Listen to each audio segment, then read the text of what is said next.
नमस्कार।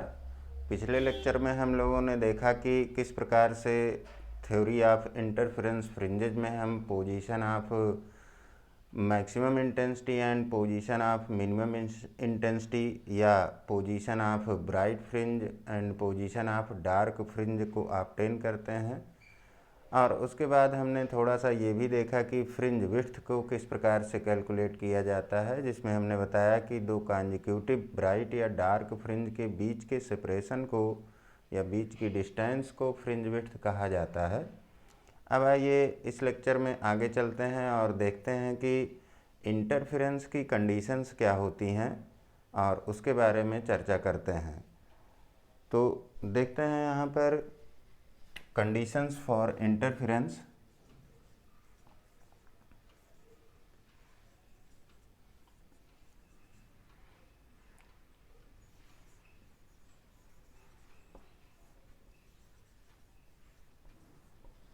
Conditions for interference में यहाँ पर हम कुछ लॉजिक की बात करेंगे और उसके अकॉर्डिंग ये देखेंगे कि किस प्रकार से हमारा इंटरफेरेंस पैटर्न ऑब्टेन होता है।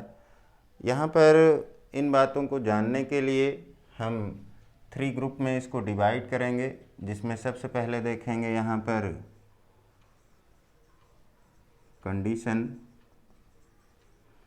For sustain interference.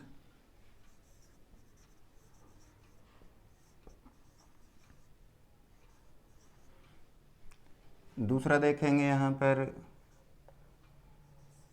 Condition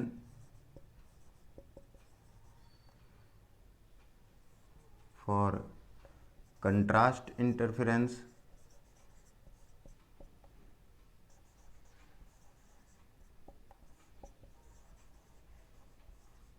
and third number पर इसमें देखेंगे condition for observable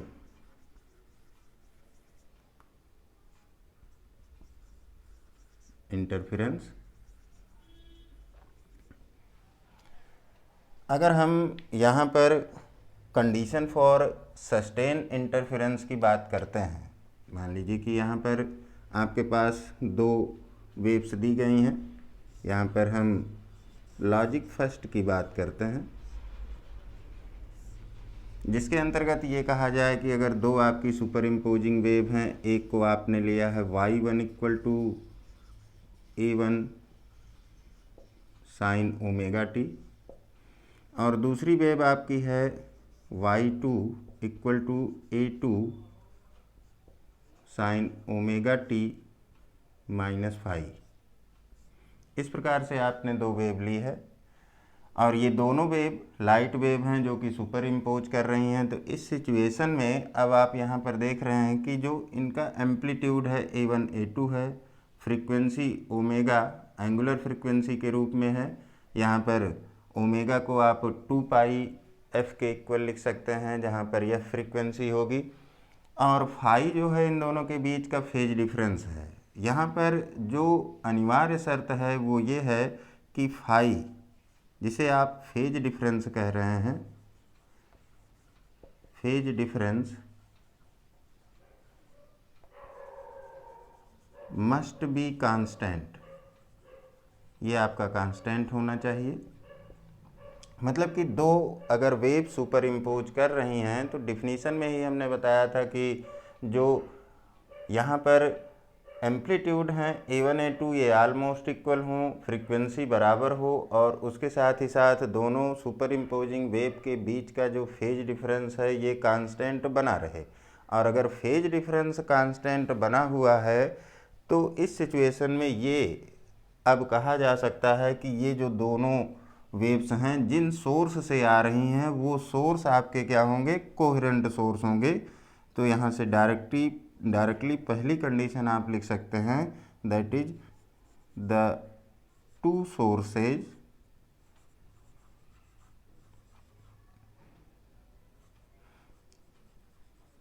must be coherent. Sustain interference के लिए पहली सिचुएशन कि दोनों सोर्स जो हैं आपके कोहेरेंट होना चाहिए, ये पहली लॉजिक होगी। अब इसके अलावा दूसरी सिचुएशन क्या होगी कोहेरेंट सोर्स के केस में, तो यहाँ पर देखें, अगर हम इसमें अब सेकंड लॉजिक की बात करते हैं, तो सेकंड लॉजिक में ये कहा जाता है कि अगर आपका सोर्स पॉलीक्रोमेटिक सोर्स है तो उस कंडीशन में जो इंटरफेरेंस पैटर्न बनता है वो उतना स्टेबल नहीं होगा, मतलब कि वहाँ पर फ्रिंज की संख्या जो है वो स्मॉल हो सकती है। इसलिए यहाँ पर अनिवार्य है सस्टेन इंटरफेरेंस के लिए दूसरी logic, the source must be monochromatic. Monochromatic source होना चाहिए, मतलब कि अगर आप फ्रीक्वेंसी की बात करते हैं तो frequency omega is equal to 2 pi f आप लिख सकते हैं, जो कि एंगुलर फ्रीक्वेंसी है, और इसके साथ ही साथ ओमेगा को आप लिखते हैं 2 पाई अपान कैपिटल टी के, जहाँ पर टी टाइम पीरियड है। और अगर हम फ्री स्पेस लेते हैं या एयर की बात कर दें तो इस सिचुएशन में जो स्पीड ऑफ लाइट है उसको सी लेते हैं, और जो सी है आपका, ये सी फ्रीक्वेंसी इनटू वेवलेंथ के इक्वल होगा, ठीक है। और अगर वेवलेंथ आपकी यहाँ पर कांस्टेंट है, मतलब कि मोनोक्रोमेटिक सोर्स है, तो उस सिचुएशन में वेवलेंथ आपकी कांस्टेंट होगी। और अगर वेवलेंथ कांस्टेंट है तो उस कंडीशन में जो आपका इंटरफेरेंस पैटर्न बनता है वो सस्टेन इंटरफेरेंस होगा, मतलब कि यहाँ से आप लिख सकते हैं कि लैम्डा सी अपान एफ के इक्वल है। और पहले ही कहा जा चुका है कि एफ जो है फ्रीक्वेंसी ये कांस्टेंट है, क्योंकि सस्टेन इंटरफेरेंस के लिए पहली लॉजिक में हमने बताया कि जो दो सोर्स हैं वो कोहेरेंट होंगे, और अगर कोहेरेंट सोर्स हैं तो उनकी जो फ्रीक्वेंसीज हैं उनसे जो लाइट वेव इमिट कर रही है उसकी फ्रीक्वेंसी कांस्टेंट बनी रहेगी, मतलब इक्वल रहेगी हमेशा। और उस सिचुएशन में अगर आप मीडियम यहाँ पर फ्री स्पेस ले रहे हैं एयर मीडियम, तो स्पीड ऑफ लाइट भी कांस्टेंट रहेगी, और इस सिचुएशन में वेवलेंथ लैम्डा की वैल्यू कांस्टेंट मिल रही है, और ये कांस्टेंट वैल्यू मोनोक्रोमेटिक सोर्स की तरफ इशारा करती है। इसका मतलब ये हुआ कि अगर सोर्स मोनोक्रोमेटिक है तो जो इंटरफेरेंस पैटर्न होगा वो सस्टेन होगा। अगली लॉजिक की अगर बात करते हैं यहाँ पर, अब मान लीजिए कि आपके जो सोर्स हैं कोहेरेंट सोर्स, उनसे प्लेन पोलराइज लाइट आपकी इमिट कर रही है, तो इस सिचुएशन में जो दोनों सोर्स हैं अगर वो पोलराइज लाइट प्रोड्यूस कर रहे हैं, if two coherent sources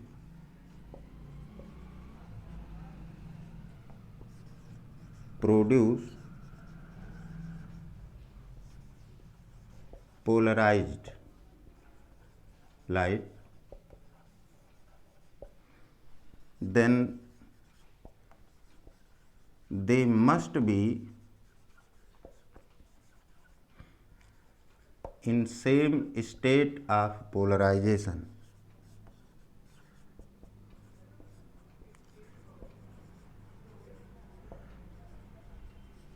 same state of polarisation मतलब कि अगर दोनों से प्लेन पोलराइज वेव निकल रही हैं दोनों सोर्स से, तो वो दोनों प्लेन पोलराइज वेव होनी चाहिए।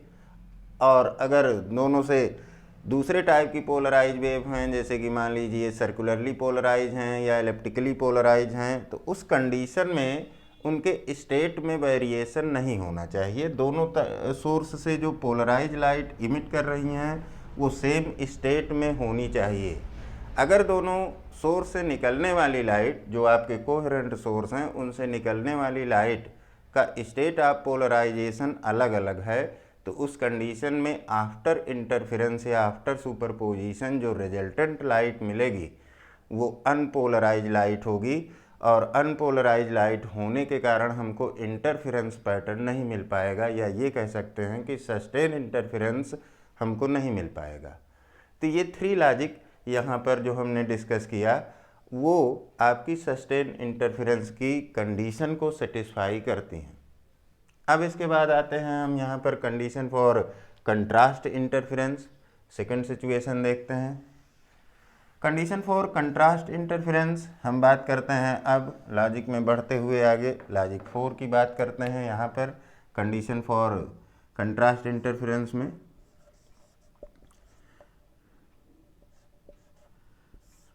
और कंट्रास्ट इंटरफेरेंस के लिए जो सबसे नेसेसरी कंडीशन है वो ये है कि अगर 2 इंटरफेयरिंग वेव हैं, जैसा कि आपने लिखा था y1 equal to a1 sine omega T,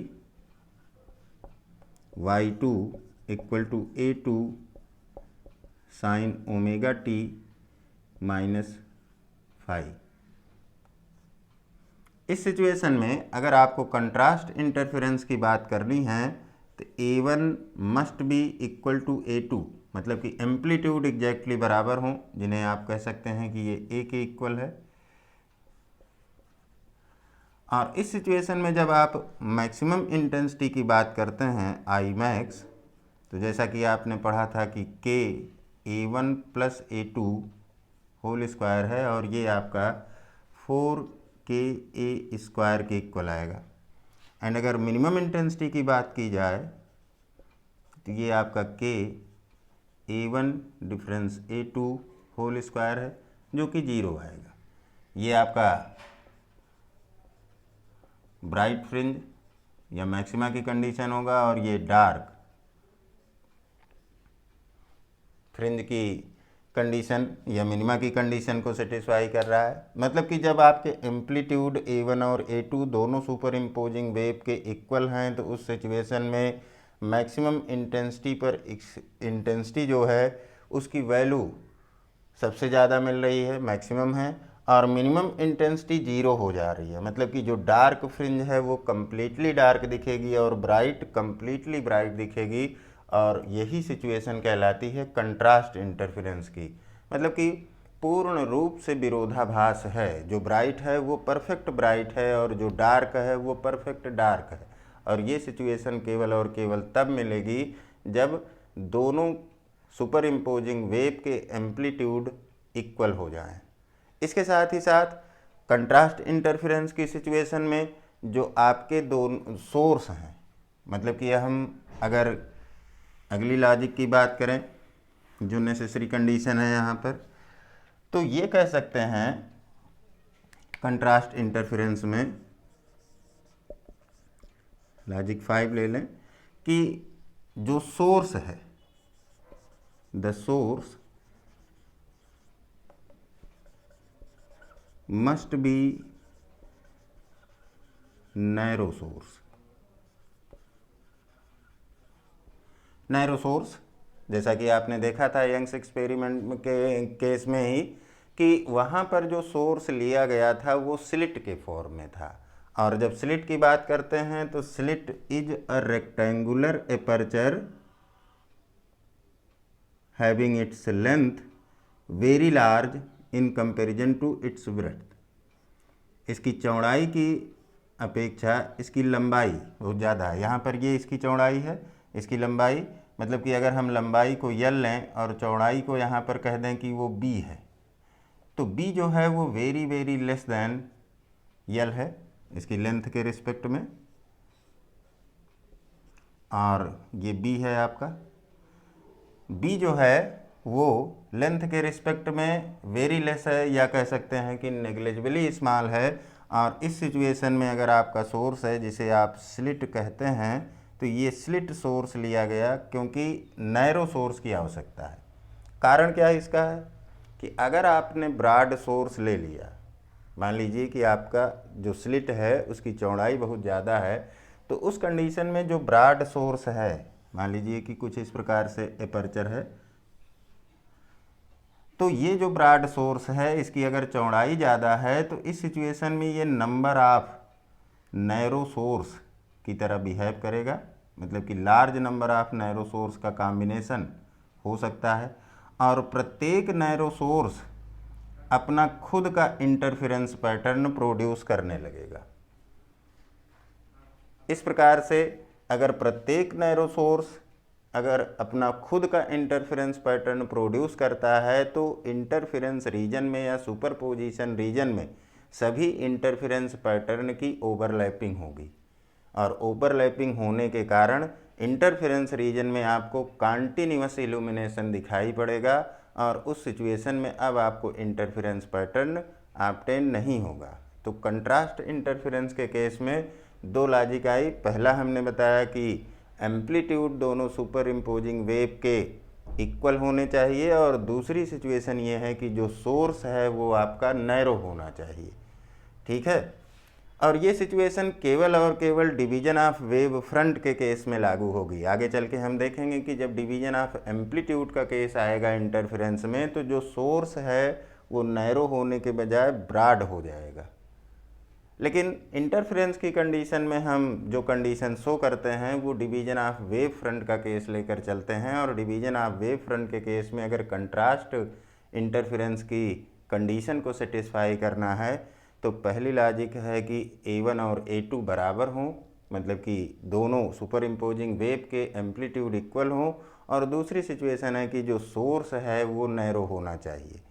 तो ये आपकी दूसरी सिचुएशन हुई कंडीशन फॉर कंट्रास्ट इंटरफेरेंस के लिए। और अब आइए तीसरी कंडीशन में चलते हैं, जो है कंडीशन फॉर ऑब्जर्वेबल इंटरफेरेंस, और यहाँ पर बात करते हैं लॉजिक 6 की। कंडीशन फॉर ऑब्जर्वेबल इंटरफेरेंस मतलब कि ऐसा इंटरफेरेंस पैटर्न जो आपको दिखाई पड़े। दिखाई पड़ने से हमारा तात्पर्य है कि उसमें जो फ्रिंज पैटर्न बन रहा है उसमें प्रत्येक फ्रिंज को हम काउंट कर सकें कि कहाँ पर ब्राइट बन रही है, कहाँ पर डार्क बन रही है। अगर आप टेलीस्कोप या माइक्रोस्कोप यूज करके देख रहे हैं तो उस सिचुएशन में क्रॉस वायर की हेल्प से हम प्रत्येक फ्रिंज को काउंट कर सकें और उनकी पोजीशन को एग्जैक्टली मेजर कर सकें। ऐसा इंटरफेरेंस पैटर्न अगर बन रहा है तो वो आपका ऑब्जर्वेबल इंटरफेरेंस कहलाएगा। मान लीजिए कि ऐसा इंटरफेरेंस पैटर्न बन रहा है जिसमें आपको लग रहा है कि फ्रिंजेज तो बन रही हैं, लेकिन उन फ्रिंजेज को आप सेपरेट नहीं कर पा रहे हैं, देख नहीं पा रहे हैं, ना ही उन्हें काउंट कर पा रहे हैं, तो वो आपका ऑब्जर्वेबल इंटरफेरेंस नहीं होगा। और इसके लिए जो सिचुएशन है वो सिंपली निर्भर करती है यहाँ पर फ्रिंज विड्थ बीटा पर, और बीटा को हमने बताया था कि ये लैम्डा कैपिटल डी अपान स्मॉल डी के इक्वल है, जहाँ पर लैम्डा वेवलेंथ है, capital D distance between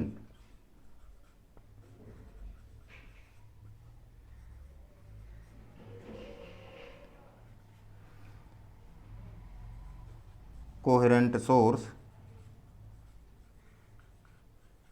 and screen है, और स्मॉल डी जो है सेपरेशन बिटवीन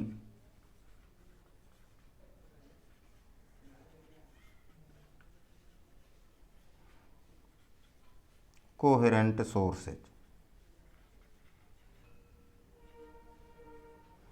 कोहेरेंट सोर्सेज के बीच का सेपरेशन है। अगर आपको कोई मोनोक्रोमेटिक लाइट वेव दी गई है जिसके द्वारा आप दो सोर्स कोहेरेंट सोर्स बना रहे हैं, तो उस सिचुएशन में लैम्डा जो वेवलेंथ है ये तो कांस्टेंट हो जाएगी,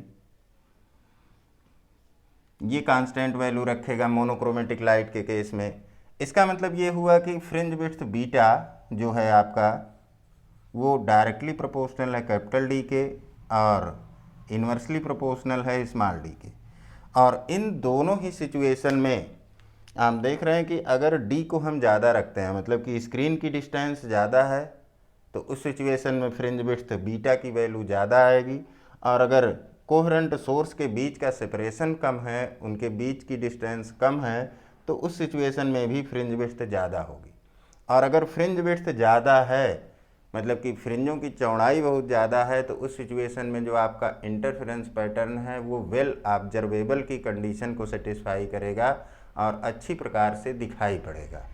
तो ये यहाँ पर इंटरफेरेंस की कंडीशंस हुई, जिनमें हमने तीन कंडीशन को देखा। कंडीशन फॉर सस्टेन इंटरफेरेंस, जिसमें हमने तीन लॉजिक की बात की। पहली लॉजिक में ये हमने कहा कि सोर्स आपका जो है कोहेरेंट सोर्सेज होने चाहिए।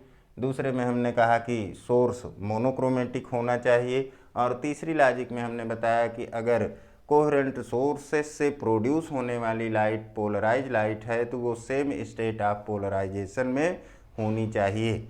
ये तीन लॉजिक यहाँ पर हमने बात की थी सस्टेन इंटरफेरेंस के केस में। और कंट्रास्ट इंटरफेरेंस के केस में हमने दो लॉजिक की चर्चा की, जिसमें लॉजिक नंबर 4 में हमने बताया कि दोनों सुपर इम्पोजिंग वेव के एम्पलीट्यूड एग्जैक्टली इक्वल होने चाहिए। और अगली लॉजिक में हमने कहा कि जो सोर्स है वो नैरो सोर्स होना चाहिए। तीसरी कंडीशन जो आपकी थी कंडीशन फॉर इंटरफेरेंस में, जिसको हमने ऑब्जर्वेबल की कंडीशन कहा, ऑब्जर्वेबल इंटरफेरेंस की। और यहाँ पर हमने केवल एक लॉजिक की चर्चा की जिसमें फ्रिंज विड्थ की बात की और ये कहा कि फ्रिंज विड्थ बीटा ये आपका लार्ज होना चाहिए ऑब्जर्वेबल इंटरफेरेंस पैटर्न के लिए। और इसके लिए capital D means distance between coherent sources and screen should be large and small d that is separation between coherent sources should be small। ये दो चीज़ें यहाँ पर हमने देखा इसमें। और इस सिचुएशन में आपको ऑब्जर्वेबल इंटरफेरेंस पैटर्न मिलेगा। तो ये सारी की सारी कंडीशन फॉर इंटरफेरेंस थी, जिसमें हमने तीनों प्रकार की कंडीशन को सेपरेट करके आपको बताया।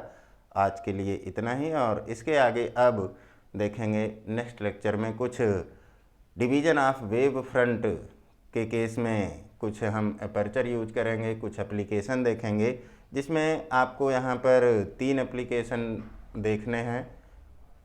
जिसमें पहला हम यूज करेंगे फ्रेस्नेल बाई प्रिज्म, दूसरा यूज करेंगे फ्रेस्नेल डबल मिरर, और तीसरे केस में देखेंगे लाइट सिंगल मिरर। और तीनों ही केस में देखेंगे कि किस प्रकार से इंटरफेरेंस होता है और इंटरफेरेंस पैटर्न में मैक्सिमा और मिनिमा कैसे ऑब्टेन होते हैं, और किस प्रकार से हम दिए गए मोनोक्रोमेटिक सोर्स की वेवलेंथ को ऑब्टेन कर सकते हैं, या फ्रिंज विड्थ कैसे निकाल सकते हैं। ये सारी चीज़ें हम नेक्स्ट लेक्चर से स्टार्ट करेंगे और उसमें डिस्कस करेंगे। आज के लिए इतना ही। Thank you.